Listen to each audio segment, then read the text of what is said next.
আমাদের আরেক ভাই প্রশ্ন করেছেন যে হজ এর জন্য কি কোনো নিয়ত করতে হয়? হজ এর জন্য কি কোনো নিয়ত করতে হয়? জবাব, আল্লাহ রাসূল সাল্লাল্লাহু আলাইহি সাল্লাম বলেন, ইন্নামাল আ'মালু বিন্নিয়াত। প্রতিটি আমল নিয়ত অনুযায়ী সম্পাদিত হয়, গণ্য হয়। সুতরাং অবশ্যই হজ একটি গুরুত্বপূর্ণ আমল, ফরজ ইবাদত, ইসলামের পঞ্চম রকন। এজন্য আপনাকে অবশ্যই নিয়ত করতে হবে। কিন্তু প্রশ্ন হলো, কিছু মানুষ যে নিয়ত করে থাকে সালাতে দাঁড়াইলে, নাওয়াইতু আন উসাল্লিয়া আরবা রাকাআতিন ইত্যাদি, এই জাতীয় কোনো নিয়ত করতে হবে কিনা? জবাব, আসলেই এই জাতীয় নিয়ত না সালাতে, না সিয়ামে, না কোনো ইবাদতে নেই। এগুলি মানুষের তৈরি করা। নিয়ত শব্দের অর্থ হলো, সমর্থবোধক শব্দ হলো আল কাসদ ওয়াল ইরাদা, ইচ্ছা বা সংকল্প করা।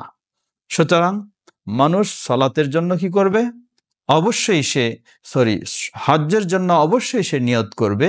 সেই নিয়ত হবে হৃদয়ে, অন্তরে, সংকল্পের মাধ্যমে, মৌখিক কোনো উচ্চারণের মাধ্যমে নয়, মৌখিক কোনো কথা বলার মাধ্যমে নয়। এভাবেই সে নিয়ত করবে। তবে এই হজ এবং উমরার জন্য কেউ কেউ বলে থাকেন যে সব ইবাদতের মৌখিক কোনো উচ্চারণের নিয়ত নেই, শুধু হজ উমরায় রয়েছে।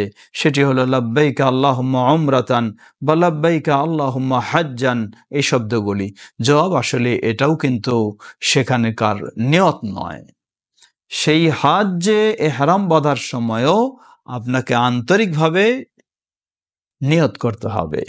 নিয়ত করবেন এই হজ আপনার নফল না ফরজ।